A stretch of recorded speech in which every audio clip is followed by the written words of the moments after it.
That's me. What's up everyone? So today I'm going to be doing another mukbang, but I have two different things. I have the spicy noodles because y'all got mad that like they weren't like as like liquidy. They still like aren't, but this time I didn't stick cheese in them, so they're like a little bit more like easier to eat. And then I have Chick-fil-A. There is this one girl that I watch on her mukbangs. Her name's Stephanie, and she did the same thing, so I'm taking her idea basically, but I'm giving her credit because I thought it was like clever, because these noodles are very, very spicy, but like if you eat it with something else, they're not as bad. So I have a chicken sandwich, which I usually always get, and then I have fries, I have some sauce, and then I have these little grilled chicken nuggets. This meal is kind of cold because it took me so long to set this whole thing up, but yeah, we're basically just gonna do that. And then I also have a drink, and I decided that in this time I'm going to tell a story time for you guys, because I'm kind of like over answering questions for you guys. So I'm going to take a few bites first before we start on the story. So I've never tried these things before, but let's do it in some like ranch.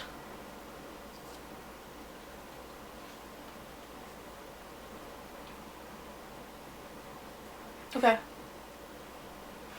These are pretty good. If you want to be healthy.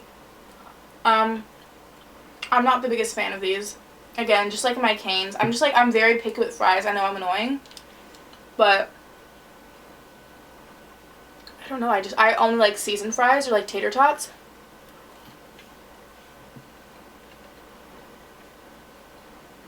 They're just so bland. But this is what I'm excited for, because I've been craving Chick-fil-A sandwich. I literally had Chick-fil-A 2 times today. I had it for breakfast. And well, at first I had Starbucks, and Starbucks was trash. And then we went to Chick-fil-A. And so this is literally my second time eating Chick-fil-A, but this is usually what I get. I usually just sometimes get high C, and then I just get like 2 chicken sandwiches with no pickle because I don't like the fries. But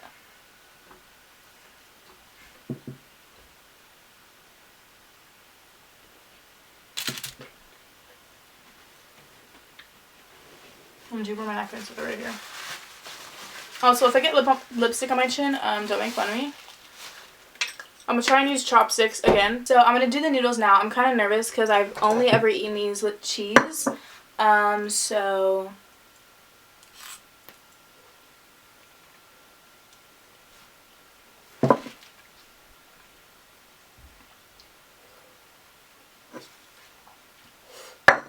ooh.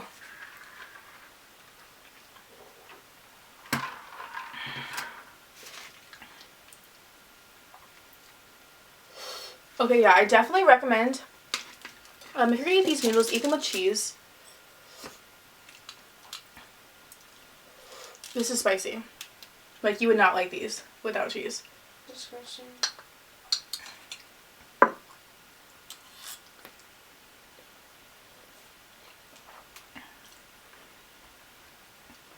They're good, but that is spicy. I'm trying to eat a lot of these noodles though, so then I can get rid of some of them, because I like the way that these taste. I've been craving them. I literally wanted to eat these for breakfast, right? I did. Yeah.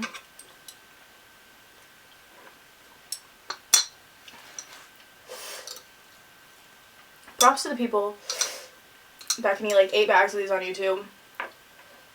I wish I had your mental capacity. You probably have your air conditioning stuck on literally 40 degrees. I have to eat my hair. But I look like so fat. My face looks fat, like oh my god. Could you imagine me doing this spicy noodle challenge?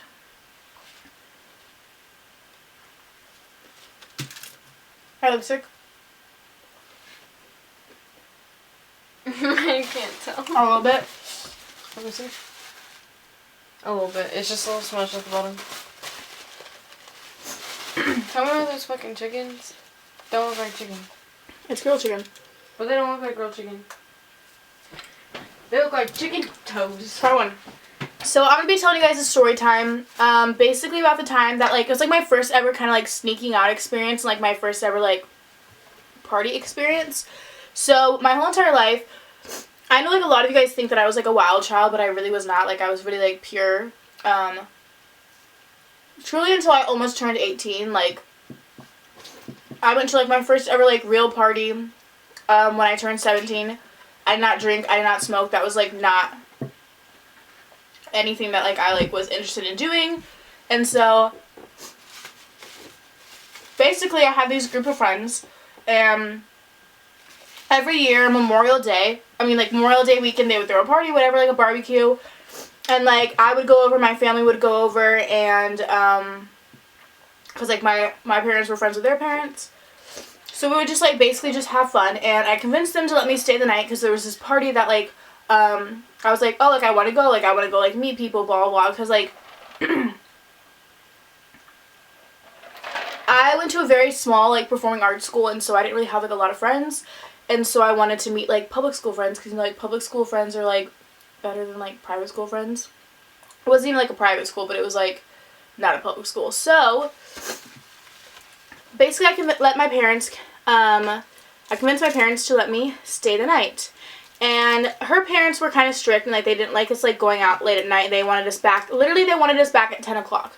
So we decided to go to this person's house because we were friends with them. His parents were out of town for the weekend, and so we decided to go to his house for just to like hang out, because we were like, well, we're gonna have to go back at 10, like that's kind of lame, because like the people are gonna start coming over at 9. I'm gonna take another bite of these because people are gonna complain if I'm telling a whole entire story and not eating.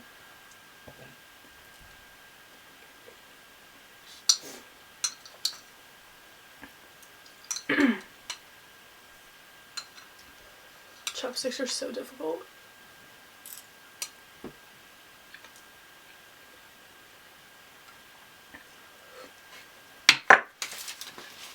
But people are not gonna start coming over for 9, and so like at least like we'll have like low-key a fun time like while we're there. So we went over there, and we were kind of just like helping him like prepare for the party, and like just helping him set up things and whatever. And we get time, people come over, and I think we convinced her like mom to like let us stay until like 10:30 or something like that. And so basically so many people showed up when we had to leave, and so we were like, do we have to find a way back? Like when your parents are sleeping, like we just like have to sneak out or something. And so that's basically what their plan was. And like they were more so like rebellious kids, and like I was not. So I was low-key like, I was like, I really want to go back, but I'm also really not trying to get in trouble, because like I said, at this time I was pure, never drank, I never smoked, I literally never did anything, and this was gonna be like my first like actual like legit party that I was going to. So homegirl was low-key shitting bricks. But so it comes time, and like her parents are just not going to sleep because they have friends over, and then they're over there for so long, and we just keep watching everyone's Snapchat stories, and we're like, oh my god, this looks so much fun, like why are we not there, type of thing.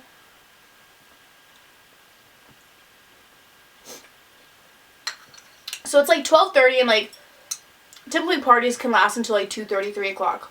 And it's like 12:30, and we're like, okay, like her parents are starting to like wind down, go to sleep, like their friends left and whatever.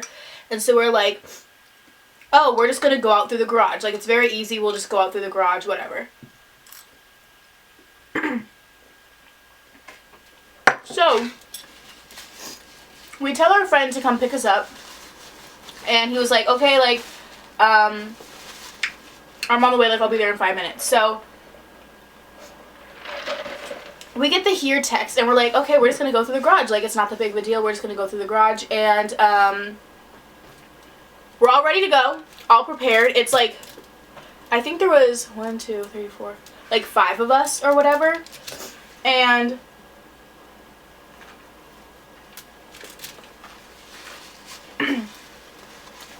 we had like one of the girls that like it was her house go out first, like, you know, just in case by chance like her parents were out there.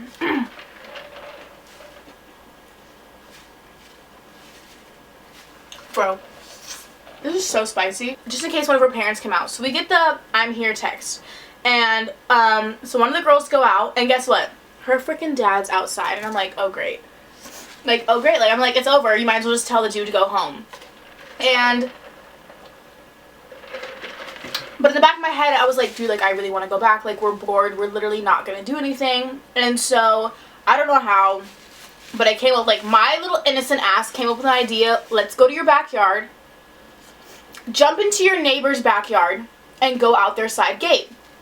Because if we went outside their side gate, like their house side gate, the garage is literally right there. And like you're going to see, like the garage right here, side gate's right here. You were going to straight see whoever comes out the side gate, like in the garage. Because like where her dad would always stand in a place where you literally could see. So, the last time I went to a sports school was an elementary school. And I think this was like my junior year, going into senior year or something like that. And so basically, what am I trying to say? I'm not active, so me jumping over a wall was a very hard thing for me to do. So my little skinny friend at the time, like twig skinny, helped my fat ass up over the wall because I could not do it. So we get over the wall and we go out to the gate, and the neighbors were out of town, like they were house sitting, and so like we weren't like really worried about like the neighbors coming out or whatever. But so we get there and I tell them, I'm like, yo, so if we get caught, like we're already in trouble, so we might as well, like, you know, go have some fun, because like your parents are gonna kick your ass, my parents are gonna kick my ass, we're probably gonna be grounded for a long time, so we might as well have one last night of freedom, you know. And so I literally told them, I was like, just run. So we get in the car, whatever, we run our little asses down the street, get picked up at the park next to their house, we get in the car. Okay, so at the time, 17. Tell me why I get in the car, and I see the kid that's driving, I'm like, yo, this motherfucker looks really goddamn young. Like, he looks extremely young. Tell me why the kid just turned 14 and he took his mom's Jeep. Never driven a car before. Never did anything. I was like, I don't have my license, but I'm more eligible to drive a car than you are, okay? And so the whole entire time, I was just like, Jesus Christ, like, this is it. This is the end, Maddie. You try to have one rebellious night. You try to have a normal night in your life, and, like, this is going to be it. So basically, we get to this, our friend's house. And a lot of people left. There was very, very few people there. Honestly, it was just, like, we went through all this to, like, get nowhere, which was kind of annoying. But basically, we do that, whatever. And, at the time, I was a little pure girl, like I said. Did not drink, did not smoke. Haven't even had my first kiss yet, okay? That was like my number one like fear when I was 17. I was so terrified of that. So I'm sitting there minding my own business. Everyone else is drinking, everyone else is smoking, whatever. And my friend, his brother comes out and he's hitting on me. And like he's drunk and whatever, and he's like, hey Molly, come on, like let's go back to my room, blah blah. And I'm sitting here like my little innocent ass, like I didn't want to say like, motherfucker, what the fuck are you doing? Because like inside I was low-key shooting bricks, but I was just like, oh no thank you, like no thank you. And he's like, come on Molly, let's go. First of all, you're disgusting and your fingernails are dirty. No thank you, motherfucker. And that basically, he just kept going on for an hour, and like literally I was like panicking, and I kept texting my friend. I was like, I want to leave, bitch. Like I don't want to be here anymore. Like this is not fun for me. This partying scene is not for me. And eventually, like the dude, his brother was supposed to take us home because like he was not drunk. He was like drunk prior. He woke up from like a nap or whatever like that. So his brother had to drive us home, and I was like, no, I told my friend, I was like, no, motherfucker, you better be in the passenger seat if your brother's driving us home, bitch. Like, I don't want him to do anything with me. I don't want him to try anything on me. And so, long story short, we got away with it. And we basically got home, and I bawled my ass out because the dude tried to hit on me, and it was freaking me out. And he found my Facebook, and he kept messaging me. And I was just, like, scared that he was going to, like, come back to the house, you know? So that was basically my first ever party experience, and like my little rebelliousness. I hopped the freaking fence, but I'm just really proud. Like every single time I went over to that house and we snuck out, we literally got away with it. But every single time like they snuck out but I wasn't there, they would always get caught. Like it was just like an ongoing, like kept getting caught sneaking out. So basically that was the end of my mukbang. I hope you guys enjoyed this video. Let me know in the comments down below what else you guys want to see. I'm sorry I cannot eat that much. My lips are literally on fire. I don't know how people do these. Yeah, don't forget to follow me on Twitter, Instagram, and Snapchat so you guys can see what I'm doing.